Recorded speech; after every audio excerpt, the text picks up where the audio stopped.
Hey everyone, welcome to Conversation Piece with Patrick Armstrong. I am the titular Patrick, and this is a show where my guests and I discuss what piece or part of the conversation we aren't talking about but should be. Special shout out to all of my returning listeners, and a high five and hello to everyone joining us for the very first time. Thank you so much.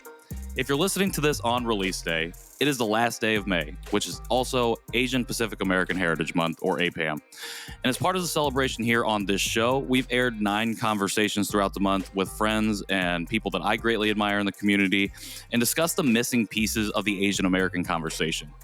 And today, I am really excited because I'm bringing you a very special 10th conversation to the series, and we're going to start that right now. My guest today is a multi-disciplinary creative community builder and public speaker with a background in marketing, broadcast television, live event production, and education. In 2021, she was named a finalist in BC Business Magazine's Women of the Year Awards in the Community Builder category. And in 2019, she delivered a TEDx talk about navigating cultural expectations and a cup of tea and why she started Cold Tea Collective. It is an honor and a privilege for me to welcome Natasha Jung to the show. Hey, Natasha, how are you doing today? Hey, Patrick. Happy APAHM, or as we in Canada call it, Asian Heritage Month. So slightly different across the border, Yes. But ultimately kind of the same spirit of, celebrating, recognizing, and looking to the future for the Asian diaspora in the country, in the region. And so firstly, I just want to say thank you so much for this wonderful series that you've put together. It's been such a pleasure listening to all the different episodes. I guess we're kind of like halfway through the season now at this time of recording this.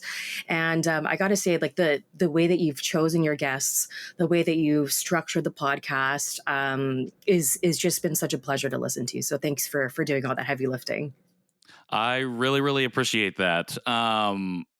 Honestly, I can't even say how much I appreciate it. To give listeners a little background, Natasha and I met for the very first time in Vegas for the Asian Hustle Network Uplifted conference, and we really connected right away. And this was a week before May started, so a week before the APAHM Conversations was launching. And I, for whatever reason, had the audacity to ask, hey, do you think there would be any room for us to potentially partner or work together to amplify this series? And despite only having met me 24 hours ago, Natasha said, yeah, not even 12 hours maybe. It was probably about 12 hours, yeah. But Natasha said, let's figure something out. Let's see if this is something that we can do. And incredibly, the alignment was there. And Natasha and Cold Tea Collective have stepped in and helped to really spread the message of this series and amplify the show itself in general. So reciprocating that thanks right back to you for taking a chance on me and this new, very new show and this series and this concept and helping us spread the word. Absolutely. And I also have to add a little bit of additional color to that. So we were at a kind of an after-hours social event, like very chill, like very, very few people, and in a hotel room. And it was one of those moments where I have to pinch myself sometimes because, being based in Vancouver, Canada, I'm just like, I follow all these awesome Asian American creators, like on Instagram and all that kind of stuff. And then to actually meet them in person, is just kind of mind-blowing to me. It's almost like, oh my gosh, like a little celebrity sighting. And that's kind of how I felt when I saw you. I was just like, holy crap, is that Patrick Armstrong? I follow him on LinkedIn. And I have been following you on LinkedIn and your story, especially in sharing in your Korean adoptee experience since 2021. And that's kind of when I started to learn a little bit more about that experience. Still tons more to learn. And so it was just a really cool opportunity to, I guess, like work together. The stars aligned. And I think really, if I may, what kind of made this possible is that, okay, you already did the work. And certainly we're just, Cool Tea Collective is here to help amplify that. But I think ultimately the message is in just incredible alignment. So with that, your very clear description and vision for this podcast series is about finding the pieces of the conversation that are missing and highlighting those things that aren't talked about but should be. And so that is very much what Cold Tea Collective is about. And so this is where I'll kind of go into explaining a little bit more about who we are, Yes. what we do, kind of thing. So Cold Tea Collective is a media outlet for, by, and about the next generation of the Asian diaspora. We particularly focus on the North American diaspora experience. And so with that, I mean, there's, people often ask me like, what's with your name? What does it mean? Are you like talking about cold tea, like bubble tea, or that's what I call it in Vancouver? Or if I'm in the States, I'll transition to calling it boba. But no, that's not it. I mean, sure, that too. But really, if you think about what's being said, either in mainstream media or within in different communities, I think there's certainly a role and a place and importance in covering the hot gossip, hot topics, current events, things that are happening in the now. However, with that, there are other things that are going on across the community that people aren't talking about. So instead of calling it the hot tea, the hot gossip, like what's the cold tea, right? Like what are people not talking about but should be? And so I just want to say that there's really just a great alignment there. And I think you've certainly covered a lot of that in your topics covered so far in this podcast series.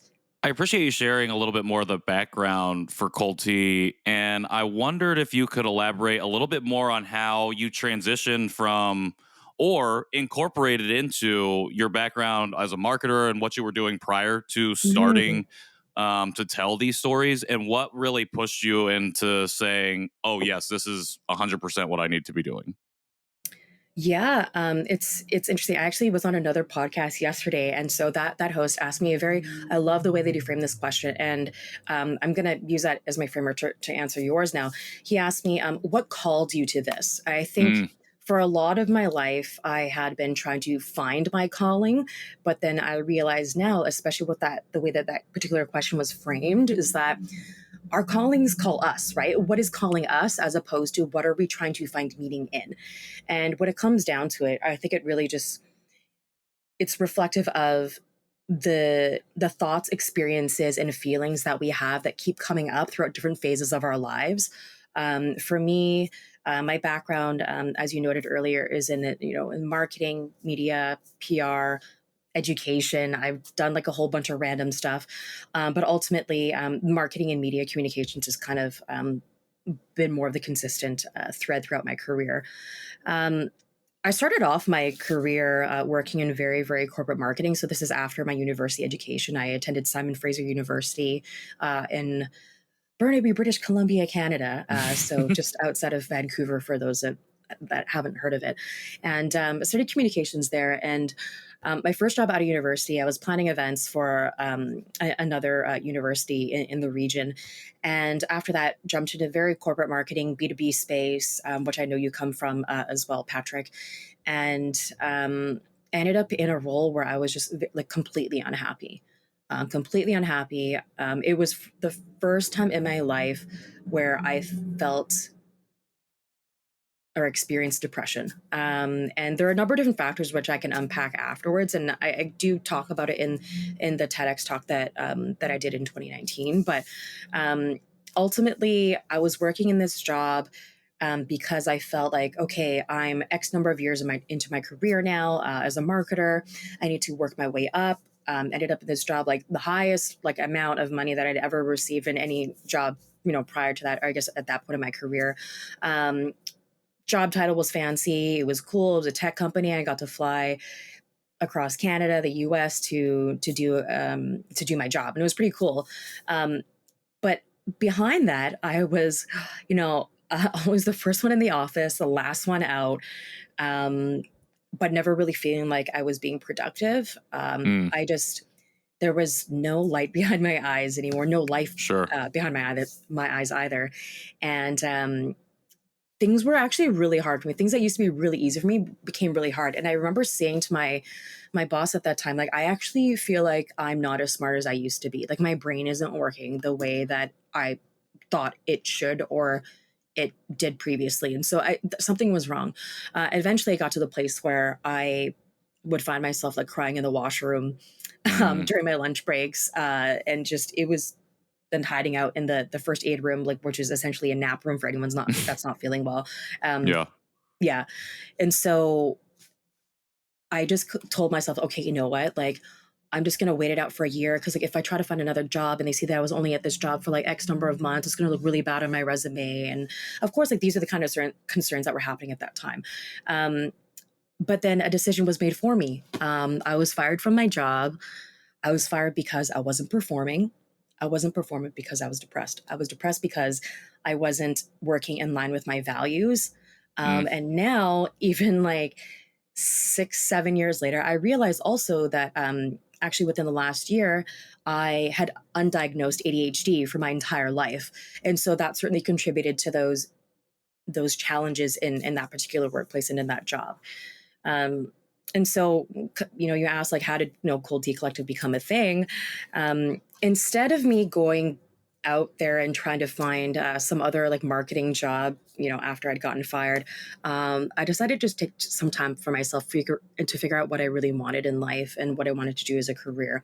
And one of the things that kept calling me was the entertainment and media space. And so, even before, in high school and like as a youth, like even before I started going to university, I was very much into the entertainment arts. I wanted to be a Much Music VJ, which is, I guess, the Canadian equivalent to MTV Canada.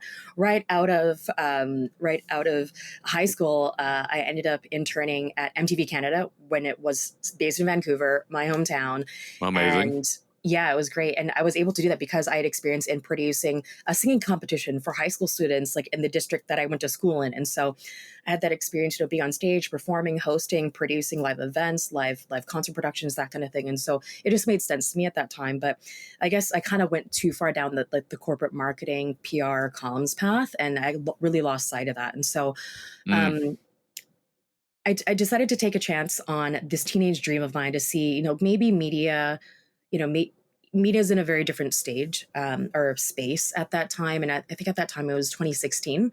And so just about 10 years since I had graduated from high school. And decided to give a chance for that teenage dream of mine to produce and host. So I ended up interning at a local community TV station, producing and hosting. And one of the events that I covered was a local Asian film festival, Vancouver Asian Film Festival. Shout out to them. Cold Tea Collective is a media partner and sponsor for the last number of years, and they do incredible work. And so, yeah, like at this event, like I hadn't really thought too much about my Asian identity other than being a part of like an Asian student club in university. uh, but what I saw on screen at this particular event that I was covering was, honestly, I wasn't expecting to see. It was people that looked like me, and actually literally people I knew, because it was filmmakers that I knew Mm. on a friendship level, sharing these stories, these slice of life stories that really could be any of us, right? But in particular, they spoke so much to the nuances of what it was meant or what it was like to be an Asian Canadian person at that time. And so I just felt a deeply visceral response that I'd never felt before. And I think that was kind of the first time that I felt that sense of connection to myself, my soul, my heart, my feelings, throughout that depressive state in my life. And so um, it just really meant a lot to me. And I think that really gave me the courage to share my own story about how I went through depression, was still going through it, trying to figure out my career. And I ended up sharing that in a really long, like, Facebook post. People commented on it, DM'd me saying, "Oh my gosh, thank you so much for sharing this story," et cetera, et cetera. And it really just kind of opened up my mind to the power of personal storytelling in particular. Mm. And so what I ended up doing is, shared a little bit more about myself, my personal journey, and invited others to do the same. Eventually, we created Cold Tea Collective, a website, and we've been running for about 6, 7 years. I should probably figure out that number because I don't have like, like when things happen organically, I don't actually, you don't know what Yes. the actual founding date is. Um, so yeah, and I mean, since then I mean, it's different now because of more remote work and such, but um, we've grown a team across Canada and the US for the last number of years. At one point, we had about 30 people like creating content, writing, volunteering with us. It was pretty incredible. We've since then like scaled down, but fast forward to kind of where we are today and having this conversation. It was in October where I actually had the opportunity to quit my full-time job that I just went back to after about a year and a half on maternity leave, because we get longer maternity leaves here in Canada. Um, and I'd only been back for about 4.5, maybe 5 months. And then just the opportunity came to leave because there's a paid job that Cold D Collective was fortunate to be able to do. And that was I just kind of took that as my sign to take the leap and really bet on myself, bet on this industry, and grow something for the community. I really appreciate you sharing all of that background and giving that additional context of your journey to not only your own understanding and like connection to storytelling, but also kind of how this collective storytelling has come to create Cold Tea and what it is today. Um, I think that something that's just really incredible to me is the fact that you've been telling these stories for now 7 years. We're going to call it 7. I'm going to give you the extra 7 and we're Okay, going to push okay, it as thank much you. as possible. You've been doing this for a Okay. while. And I think that's something that I've been talking about a lot recently is just like recognizing people who've been in the spaces of storytelling and who have been doing things like this for longer than the 3 years that I've been doing it. And sometimes I think it gets lost in the shuffle that, oh, there have been people doing this for 60, 70, 80 years now who have been talking about this to lay the foundation for us to be able to do so. Some because you've been doing this for, coming up on a decade, and you've been able to uncover a lot of different nuances within this conversation, the North American Asian conversation specifically. That's I think where the alignment is for the series is, what kind of things are we missing from that? What sort of conversations, what sort of stories or experiences have you uncovered over the last 6, 7 years that really surprised you as to be like, oh, this is something I had no idea was happening. And now you've been able to kind of bring that to light. Yeah, I mean, great way to bring it back to the theme of the podcast. I think you actually hit upon it there, and I was thinking about this in advance. I'm like, oh my gosh, Patrick has had so many wonderful guests. I'm like, what else do I have to add to the conversation? But I think, yeah. So a couple of things I was thinking about this.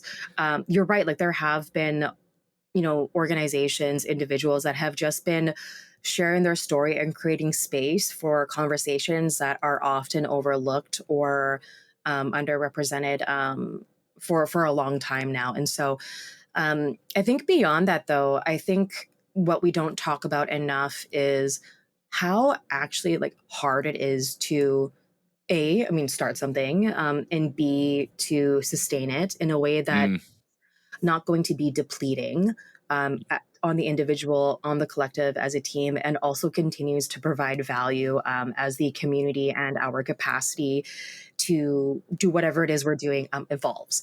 And so, it's just been an incredible, you know, last few weeks specifically. I say that because I've had the opportunity to meet folks such as yourself at the Asian Hustle Network conference. I was in LA last week, and I'll be there again next week for another conference. So a lot of travel is crazy. But, yeah, I mean, talking to people about how did you get started? yeah. Why did you start this thing? And a lot of it comes from that very personal connection, personal experience to something that's happened, like something pivotal or monumental that's happened in that person's life, and they just ultimately they're just trying to take control of their own narratives, whether it Hmm. be through media, or social media, building community events, leading some sort of movement. It is freaking hard, though. I got to tell you, I've talked to so many people. Like, I don't know how I'm going to continue doing this. I'm only one person. I don't know if I'm going to sustain this. I don't know when my next paycheck is coming through. And a lot of people work on these types of ventures or projects off the side of their desks, right? And Yeah. so, I mean, I certainly did for a really long time, and I know how fortunate I am to be able to work on it full time. But with that, I can't just like, okay, I'm just working now. I have to continue Right. to build. I have to build pipeline. I have to. Um, there's a sales component to it, right? That people also Right. don't talk about. And there's that money side of it too. Like, how do you actually sustain this? But also recognizing that the community needs will evolve as well. Right. So it's really just about being tapped into that and not having an ego about like, oh, things have to be this way. Because certainly, I think a lot of us have probably come across folks in our respective careers. Like, if you're a listener, like even if you're not even in the media space, right? And really just trying to find the people, the organizations, the collaborators that will support you on this journey, even if it is a little bit tangential or kind of adjacent to what you directly are doing. It's freaking hard. So I just got to say, shout out to anybody that has had the courage to put their heart out there to actually start something. Starting is one thing. As I said, it's another thing to continue on that path, but also be able to pivot as needed. I hope that answers A your question. 100%. Like, it is freaking hard. Like, that's the best way to describe this type of venture. Like, I'm just recently in the last 6 months started that same thing too. Had the privilege and fortunate opportunity to kind of step away from my corporate job and to pursue this full time, and to build sustainability it's difficult, because something that I feel like I've mentioned in a few of these conversations, but something I've been talking about again, another thing that I've been talking about a lot recently, is that particularly in the adoptee community, but even in the Asian diasporic communities, like, there aren't many models of people who are successful within capitalistic systems who then don't exploit or take advantage of the communities that they come from, and find ways to not only build sustainable business for themselves and their families, but also to give back and uplift and empower their community.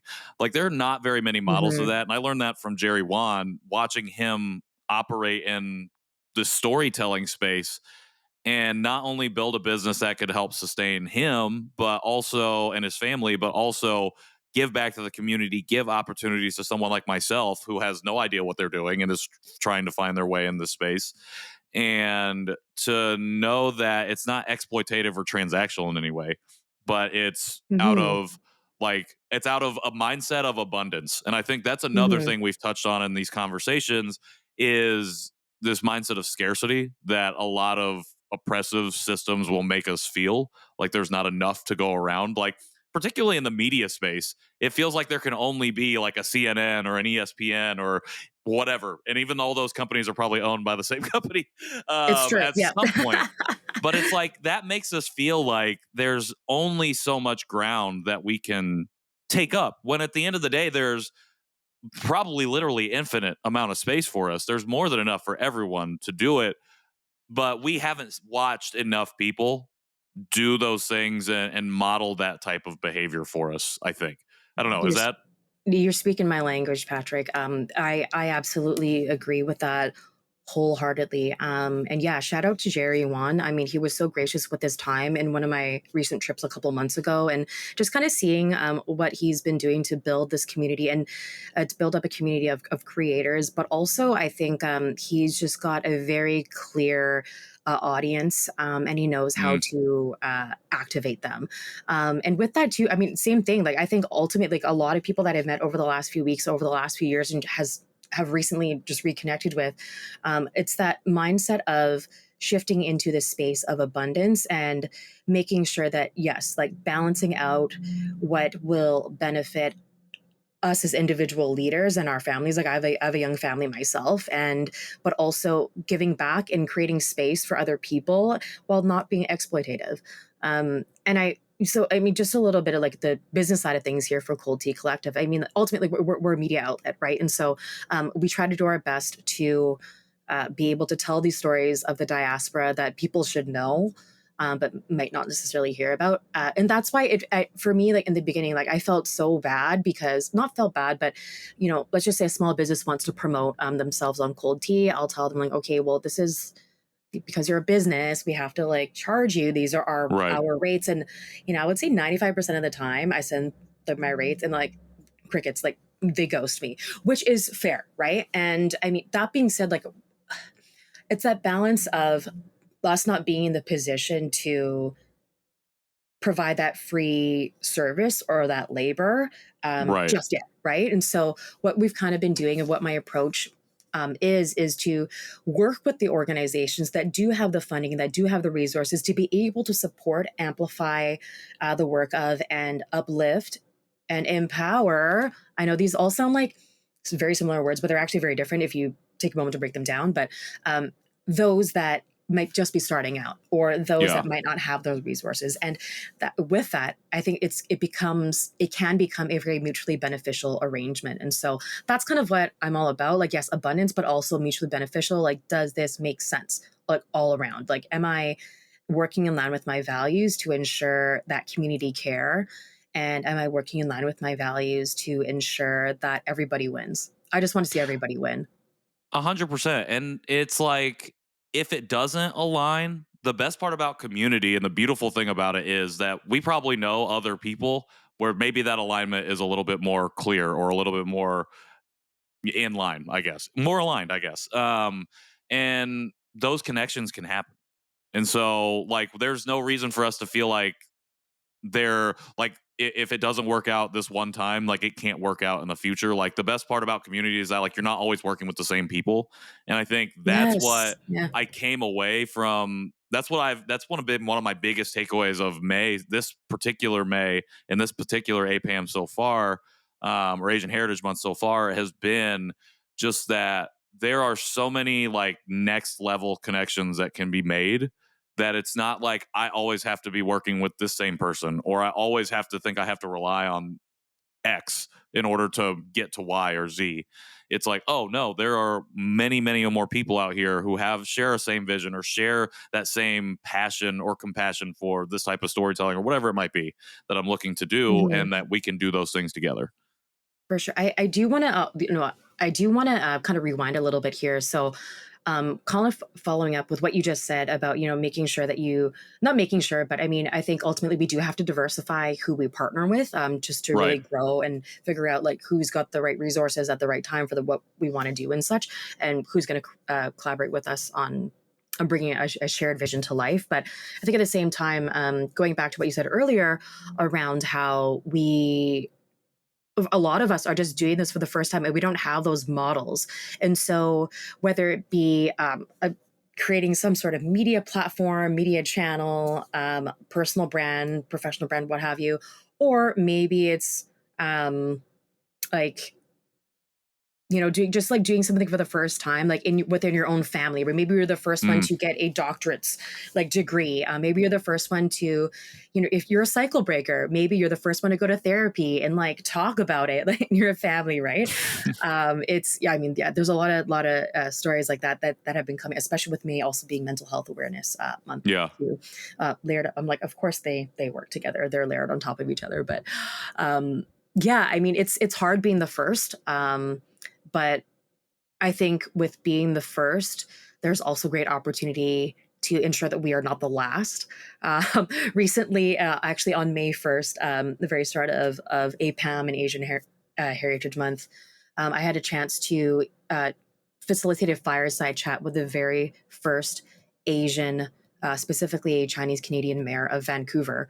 And if you know anything about Vancouver, we are known for our Asian population, and across different waves of migration, lots of different hailing from different regions in Hmm. Asia and all that, and different ethnicities and languages and all that too. But the fact that he was elected in 2022 and is the very first Asian mayor of Vancouver is just mind blowing, right? And so one of the questions that came up from the audience on that event was, do you feel pressure to perform because you are the first? And how does that impact you on the daily and when you're trying to get work done? And so, Great I mean, question. but yeah, like whether you are, in politics or like in a leadership position, or even just like the first one to do something in your family, it can be hard. But just know that being a cycle breaker is not meant to be easy. And if there's something that calls you to being that cycle breaker, then you should do it. And hopefully you can garner the support that you need throughout that, and also just take care of yourself while doing that too. Because I think there's the tendency for us to, if we believe in something so much, and something just really, really speaks to us, we can just give it our all and then not realize like, oh shit, this is like actually killing me right now. So we have to set boundaries as Right. well. Well, when you step into spaces like this and you realize, like, oh, there's a specific month where business is going to be booming, for lack of a better metaphor, and you know you're going to be busy. It's like you said, you mentioned like, I don't know where my next paycheck's coming from, and so like in May, it's like, okay, I want to go chase whatever it is I can chase, and sometimes it's hard to set that boundary.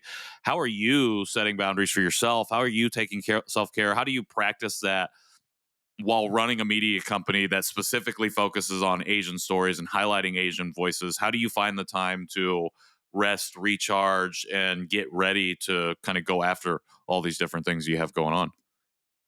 Yeah, I have to say, if you asked me this a year ago, I wouldn't be able to give you any sort of answer. And I'll tell you why. It's because so just to give you context as to what was happening last year. So my kid just turned 2, and so just a couple months ago, and now.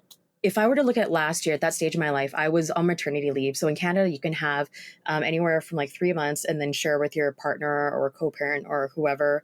And it can go all the way up to like typically people take 12 months or 18 months. I took 16 and a half Mm, months of maternity leave. And that sounds like, a lot, especially for my American peers. That's a conversation for another time. sure. I think so. I think it'd be a good one Um, too to have to unpack yeah, for sure. yeah. It's very, yeah. That's a problem. And during that time, I was like, okay, I know I'm going to be very busy, learning how to be a mom and all that. But that being said, I think that was a really good time for me during that 16 and a half months off work, even though working as a full-time like parent was a lot of work. Um, I still kind of went for it. So by the time May came around, what was happening in May, it was literally everything everywhere all at once for me. I was like, it was too much. Okay. And I know that now. What we did is we released a docu-series, a 4-part docu-series on, it was called Making It. It's available on our YouTube and such. And it focused on highlighting 4 Asian Canadians doing incredible things for their community while also trying to make it for themselves. And Mm, so we released that docu-series, had a screening party, launched a fundraising campaign, like started selling like these totes that you see in the background here, celebrating community. And I did like a record number of speaking engagements that month as well. Uh, and by the end of it, I completely burnt out. It was the worst. I'm very prone to burnout, and it's very much a common thing for folks with ADHD. But because I was A, undiagnosed at that time, B, just did way too much for even someone that's neurotypical and can do a lot of things all at once. It was just too much. I burnt out to the point where all I could do for 3 days was wake up, drive my kid to school, like drop him off at daycare, and come back and sleep for a couple hours and go back and pick him up again. It just, it was too much. And yeah. so if I take a look at my life since then, going back to work, shortly after, like literally just 2 weeks after that burnout stage, I was very weary of burnout because I know the impact that it could possibly have on not just me, but on my family. Right? I mean, if I'm burnt out, if I can't do anything, I'm just lying in bed. I can't do anything. I'm not useful to anybody. Right? And Yeah. so, and not even to myself. And so, uh, I'm honestly so grateful that the opportunity to quit my job came around because I would have either have had to go on health leave, mental health leave. It was just too much. And I wasn't even really working on anything on cold tea, like while I went back to work, because I knew it was going to be hard to Mm, transition back as well. So, um, once again, I just feel very fortunate to have been able to do that. And I know that I'm speaking very much from a place of privilege to be able to do that. yeah. But going back to your original question of how do I balance that? Since then I've been on ADHD medication for almost a year. I've been going to therapy, and more recently started to incorporate, lifestyle changes such as exercise, get at least twice a week, either yoga or high intensity interval training or dance classes actually have been Okay. really wonderful for me because I used to do competitive hip hop like when I was a teenager. And then so this Okay. but like the dance classes are just grooving. It's just like music and just like moving to it and just having that release in your body. I gotta tell you, for the first 4 classes, I would cry every single time because it was just Okay. such a release, Yeah. and I was just so happy to do something for myself, for my body, for my mental health, and all of that helps me manage my ADHD symptoms as well. And so I feel like, yeah, I'm just in a much better place. And how I kind of manage my time and set those boundaries now is, yeah, sometimes I have to work later. Like, even for this podcast, I'm like, I'm so sorry, Patrick, I got to push you to tomorrow if that works for you, because Yeah. Yeah. Yeah. I just had to do things. Right. And so that being said, like, working for myself has also given me the flexibility to be able to, yesterday I picked up my kid early from school to take him to get some blood tests done. And so, Mm, eventually when I have more time, I want to be able to pick him up early so we can have a mother-son day to go to the park or right. do something cute and fun like that. Right. Yeah. And so just knowing that, I also have a ton of privilege because of the support I have. My incredible husband is a wonderful support, and he's also, of course, got a full-time job too. And my parents have been just instrumental in helping make all of this possible. But I think what it comes down to is being able to discern. I don't do this very well yet, but I'm trying to work on it. Is what's important versus what is urgent, right? And there's so many things Oh, that okay. can be urgent, Yeah. but are they all important? No, right? And just trying to think ahead, and also just practicing self-compassion. That's something that my therapist has helped me a lot with. And I think, this probably goes for a lot of uh, Asian folks, AAPI folks, more broadly, I guess, and especially folks that are neurodiverse with invisible disabilities that people can't see, and we end up having to mask. We just get so down on ourselves, and there's a lot of negative self-talk, and you know practicing self-compassion it can be really challenging. But once you kind of get to that place where you can remind yourself of those things in the moment and remind yourself that you're only human, it's a game changer. And so that's something, yeah, I'm trying to actively work on to protect myself and remind myself that I do need boundaries.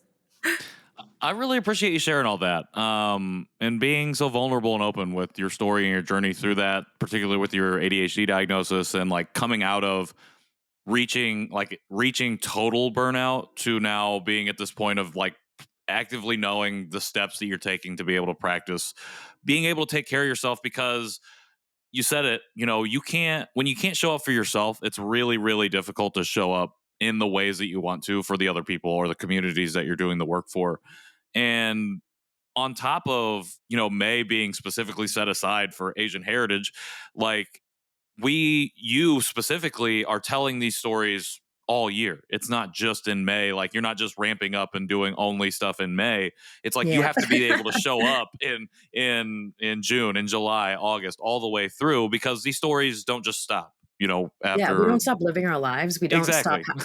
identifying as part, like as like Asian or what have you, right? And so yeah, exactly, those experiences don't stop, and they evolve, and we continue to endure and all that, and experience. And so yeah, absolutely. So what's next then on the horizon for Cold Tea as we move forward out of May and we get ready to tell stories for the back half of 2023? Yeah, I mean, it's kind of funny because before, when I was working a full-time job and like was doing this off the side of my desk, I felt like I actually was more organized. On It's probably because I'm a mom now, but and you have to be at the drop of a hat, be ready to like tend to your kid or like do whatever I need to do. But I would say, of course, I've got my kind of roadmap for the next year or a couple of years. But more broadly, I would say Cold Tea Collective, we really just want to show up for a community. And that's actually why, and I've shared this on Cold Tea Collective channels as well as my own individual channels, that that's why this May, I was like, it's great. We're not going to do this big campaign. We're just going to show up for a community. We're going to show up Mm, where community is. We're going to amplify the work that everyone else is doing, because it's it's not just about us this month, right? Or year round for right. that matter. So yeah, I mean, more broadly, this next year, or I guess the second half of the year, it's really just about showing up. As a business, we need to basically, I don't know, I'm like, I guess, yeah, the best way to say it is try a bunch of different things out, to really just develop some proofs of concept for Mm, different things we want to be able to do. So then we can kind of more operationalize and commercialize what we do as a business. I mean, I think most people only see the media side of things, like, wow, you get to interview Simu Liu, you get to go to the Golden Globes, all that kind of stuff, but you don't get paid to do that stuff, right? Like people right. don't pay you to do that. And the way that we're structured as an outlet is that we don't um, make people pay to access our content. Surely Right. there are some really fantastic publications that do. I think for us, it just didn't make sense. We want to continue to make our content accessible. Plus, we don't publish enough to be able to gate any of our content. So, yeah, it's like what makes us better than something else? Um, yeah, and just be able to figure out the operational foundation, especially with me transitioning into this full-time role. I will say though that it's been kind of I've been kind of like grappling with this idea of what it means to be able to literally live this dream of being able to focus Mm, on Cold Tea Collective full time. I've been kind of grappling with like, what does that really mean? I guess, yeah, I've always kind of put myself out there. Like I'm the founder, like executive producer, executive editor, that kind of thing. But that's what I do. But ultimately, having that shift to be able to be a CEO is something that's very new to me, and it's really freaking scary. Um, but it's something that it's a role that I need to step into, and I think that if I could encourage our listeners here. Especially those, building community, building their own initiatives and all that, it's very easy to slip into this space where you're literally just doing everything yourself. And there's, gosh, like I'll have to give you the link and you can put it in the show notes and stuff. But there's this Instagram thread that I saw recently about the difference between shifting between being a founder and a CEO. Right. And I mm. think actually that mindset was a really good reset for me. And so just for those listening, watching, the founder is kind of like, okay, cool, like great pride in, starting this thing. But going back to what we were talking about earlier around, but how do you maintain it? How do you make this a sustainable, viable business so that not only can I create a livelihood for myself, but for others that, want to be in journalism, in media, entertainment, what have you, how can I create that space, sustain that responsibly? And that's where the CEO role comes in. So that's what I'm trying to do this next year, or the rest of the year. And yeah, hopefully throw some cool events, do some fun campaigns, and tell some wonderful stories.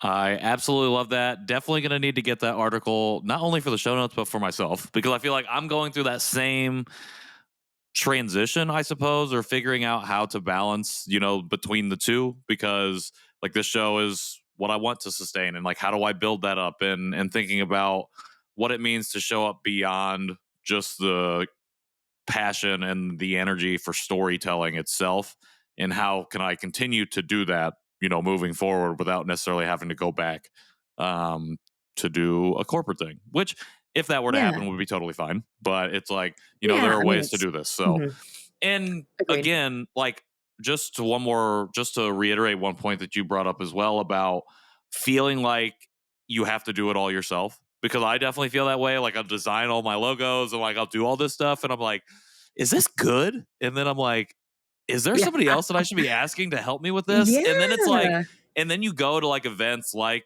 the Vegas event, and it's like, oh mhm, shit, there are a ton of people out here who would be like, oh yeah, I do this stuff. And like, we would love to work yeah, together and do all of these things. And it's like, I'm yeah. not alone in this business. Like, you're not just alone in your own story and in the community that you're trying to find. There is community out there for you, but also like on the business aspect of it, like there are people out there too who are like, not just out here to make a buck or to exploit you into using their service or whatever it might be, but like genuinely people out here to like work together, to collaborate, build up, Mhm, and do something new, something that we haven't mhm. seen before. So If that's I really can add to exciting and that. something I'm very excited about. Yeah. I'm so happy to hear that you're starting to open your mind up with that, because I think like, okay, I will add a little bit more color to that too, because I think it's actually really important, especially if you are a creator, founder, transitioning to CEO, what have you. It's this mindset of, so I mean, okay, realizing that you can get help, right? Mm, And you can ask for help. And I think that if you are genuine in your pursuit of your bigger picture mission to create something for community, and you will attract community. Um, mm, on the sidelines, I've seen founders and leaders who are trying to, I guess, grow a movement or grow a community, but still end up working on their own, because I think I think maybe there's a mindset shift needed, and I think what that is transitioning from a me to a we. Right. Yes, I mean, of course, like very much like Cold Tea Collective is me. It's based on my own values, but I didn't do this alone, right? Like Right. over the we'll go with 7 years, we've worked with so many writers, so many editors, so many volunteers. I mean, of course, like through the pandemic, we've kind of like streamlined that a little bit, but it's actually not a bad thing. But throughout the whole thing, like, yes, I might be kind of the face, so to speak, but it's not about me. It's about, I mean, collective is literally in the name of our of our outlet, right? It's about how we can, work together to really build this community, of storytellers, empower people to tell their stories, and that. And so, yeah, transitioning from the me to the we, um, can be very challenging, especially if you are inundated, with work. But then once again, I just kind of challenge the folks, going through that to really just take a step back, simplify, and figure out like what is important versus what is urgent, and take the time. I know it is so hard to get past, like, oh my gosh, like I have this massive to-do list and stuff. I know it's so hard to get past that, but is this like, if you don't do this one thing, what is the actual impact of that? What is the fallout Right. of that, right? Right. Right. Right. Right. Could you say no? Are you trying to do too many things all at once? You know, um, it's especially when you are trying to build a movement or a community, you have to be in it for the long run. You can't just Right. be around for a year. I mean, you could. I mean, that's very different. That's a project. A project is fine, but Right. treat it as such. Um, yeah, because with of all the wonderful folks doing wonderful work, like I don't want to see anyone else burn out. Like so many of us are burning. I don't want to see people burn out. Like I want to see them actively engaged. I want to see them happy. I want to see them flourishing, and I want to see them proud of the work that they've been able to accomplish, and not get down on themselves because they couldn't check everything off their list. 100%. And I love that you said that because in the episode right before this with Bianca Mabute Louis, we talk about that. We talked about this idea that the work will always be there. And even though whatever you're doing makes up a part of that work, if you have to step away, like there's comfort in knowing that, oh, I'm not in this, again, the work by myself. And like if I need to take care of myself, then that should be the priority because I know that Natasha over here in Cold Tea Collective is going to continue to do that work that's tangential to my own. And then I can come back fresh. I can come back ready, reinvigorated, rested in order to do this work and continue to move forward instead of hitting that burnout wall and then falling off and falling out for an extended period of time. I think that happens more often than not where we lose people Hmm. to burnout and lose people to the community work because you give it your all. And like, Hmm. I love that you talk about like if it's a year or something with an end date, that's a project. Like that's not something you're looking to do long term necessarily.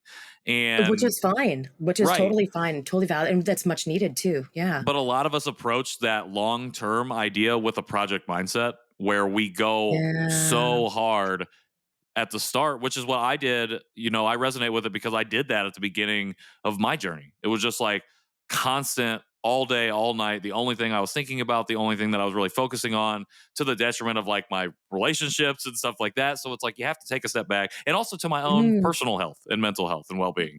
It's just like there's too much going on and it's not helping anybody to be going this hard.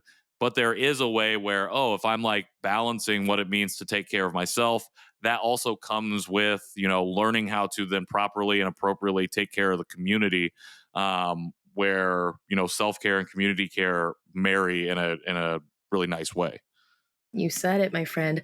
I'm going to throw that back to you, or I'm going to put my interviewer, hat on myself. I mean, Patrick, like the 10 episodes, that is no small feat. And just really, once again, just deeply engaging conversations with really interesting people who have a ton of knowledge and influence and impact and wonderful work that they're doing, in their respective fields. What has been, I guess, a highlight or a learning or, just the most, the most exciting part for you in producing this series for for a conversation piece, specifically the APAHM Conversations? Yeah, I think the most exciting part was just doing it, and like following through and getting it done. Not only just recording the podcast conversations, but telling myself I was going to put these things on YouTube and like do short form and like actually following through and getting those things done. I'm excited in myself for doing that because I think when I look back on it, I'm like, okay, that was a lot of work, and I probably should Yeah, have. yeah. I maybe should have did like 5 episodes and not 10. But honestly, it was so worth it because I talked about this a lot when we first launched the series, that I felt a lot of imposter syndrome when I first said, okay, I'm going to do this, and like reached out to all the people because I'm like, are anybody going to say yes? Like, why would they say yes to this? Like, this is something not related to the John Chi show, which is my already established podcast, or anything like related to Jerry or anything. This is totally my own thing. And to my pleasant surprise, everybody said yes, except for one person who hopefully I'll be able to interview in the future. But like it all kind of just went off without a hitch, and then it's so that's very exciting. But the biggest takeaway that I've had is something that Rick Allen shared in his episode, which is, as of recording, is coming out next Monday. But he said we were talking about how we get people to recognize in our community like the different intersections and the multiple marginalized identities that exist within our community. And he said to continue is to normalize. And I was like, I feel like it's really simple on its face, but it's just that sentence has just been ringing in my head ever since he said it, ever since we recorded that interview in April, because I feel like it's just like that's what I've been trying to do when it comes to this narrative shift that I've been pursuing from an adoptee perspective for our community. And it's for the very fact that we, for a long time, have fought the normalized narrative of like adoption is only this good thing that happens to people. And instead, we're trying to bring this nuance and whatnot. And also, it makes me think about how we, haven't had these models for success and how we can, be successful and not exploit the community. Like, we have to continue to do the stuff that we're doing, what Cold Tea is doing, what I'm doing here with Conversation Piece, what we do on the John Chi show, because to continue to do that is to normalize, and we get away from, or we move beyond the firsts, where we're not always like you just talked about. You just interviewed the very first Chinese Canadian mayor of Vancouver in 2022. Like the first. And when we're talking about a lot of firsts, like with everything everywhere all at once, all of that happening, all of these firsts happening, that just shows that we're at the beginning of this journey of normalization for what it means to be Asian American, just Asian diasporic in whatever sense, what it means to exist as Asian in this world, because we are here in 2023 still saying, oh, this is this person to do this. And that's not only in our community too. Like, we're just one community of the many that make up all of this world, all of humanity. And then on top of that, all of the intersections that we see, like the hidden disabilities that people have, there's a lot of intersection there. And there needs to be representation. There needs to be support for those communities. And like, that's on us within our own diasporas to look at and to pursue. And so that's been my biggest takeaway, is that we, for as far along as we are, we're still very new to normalizing what it means to exist as people. And while it's really sad, it's also really exciting, because it's like, okay, let's keep going. Like, let's make it happen. We're doing it, my friend. We're doing it. We're trying to, for sure. Yeah. I did see. So here's the thing. I said that about myself and like what I'm doing with Cold Tea Collective last week to a new friend that I'd made. And he said, no, don't say you're trying to, you were literally doing it. I'm like, okay, yeah. I mean, okay. like, yeah, once again, that goes down to, just speaking confidently. And I mean, who's to say like you're not doing it, right? It's just, to whose, criteria, to whose measurement. So you're doing it, and just know that you're not doing it alone, Patrick. Well, I really, really appreciate you. And I know that I'm not doing it alone because you very graciously came along and decided to do this with me for this particular series. And honestly, it just means so much because, again, that was a shot in the dark, just swinging my bat at the pitch of like, hey, do you think maybe you would want to potentially help me amplify this series? And the very fact that you said yes is, again, this is another exciting thing to come of this because it proof to myself that, okay, what I was doing with this series, what I was hoping to do meant something and it was worth pursuing because at least one person saw what I saw in the series, and that was you. And validating, that pursuit has only made me more motivated to do more stuff like this with this show and know that, Mm. I got to continue to do these things, continue to pursue it. And yeah, it just means a lot. So I I really mean, appreciate you. Oh, oh my gosh. Like I was just gonna say, like, okay, I know you're trying to wrap it up. We're very much over time here, and like no, hopefully you're your good. You're editing good. You're standards good. I feel like not to we be could too go intense, but for like a we could probably go solid for 2-hour podcast oh, conversation probably. for sure. Yeah, I don't know if the people would want that. But I gotta say, like I think a lot of us look to external validation as a sign to continue. And of course, how could we not, right? That's just how our Yeah. society, our generation, and our different layers of intersectional identities have conditioned us to be so. But just know that the work that you're doing would have been exceptional, valid, and important, even without our involvement or even without all these different factors. And so I think with that, it's just about having confidence in the pursuit of what calls you and the pursuit of what sets your heart on fire. I appreciate that. I appreciate those words. And I feel like that's a great wrap up because at the very beginning, you talked about hearing your calling and like you hear your calling out to you. It's not you necessarily looking to find. And, I do think that this was something that I heard in the back of my mind for a long time and finally just like reached out and like it penetrated something in my mind to be like, okay, let's go ahead and do this. And so I appreciate that. And I appreciate you. How do we support you and how do we support Cold Tea moving forward? Yeah, thank you so much. I mean, at the very base level, like, share, comment, subscribe. Most of our stories are on coldteacollective.com. Of course, we're on social media as well. But more than that, I mean, we are largely a volunteer driven organization. And so we do have a lovely golden yellow donation button on our website. And so if you do feel like making a contribution, even just a couple bucks here and there or a couple bucks every month just makes a big difference for us.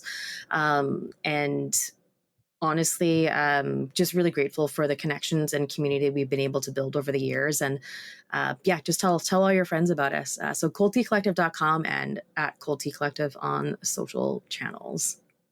You heard it here first. Well, not first, but you definitely heard it here, folks. Support Natasha and support Cold Tea Collective. You can find all of those links in the show notes. But make sure you support to make sure that we can continue to tell these stories and build this sustainable storytelling method so we can continue to build the empathy with our communities that we need in order to make the progress that we're looking to make moving forward. Natasha, again, thank you so much for partnering with me to amplify this series and for sitting down for yourself and taking the time to have this conversation with me for the APAHM Conversations. It means so much.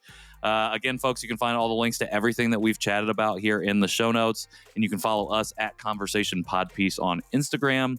If you do feel inclined to leave us a rating or review, we would greatly appreciate it. That's on whatever podcast player allows for that to happen. And if you are interested in supporting the show, you can do that by getting in my DMs or contacting me via my website, patrickintheworld.me. This is the end of the APAHM Conversations, but it's not the end of the conversation. We will have a new episode coming out next Monday, so stay tuned for that.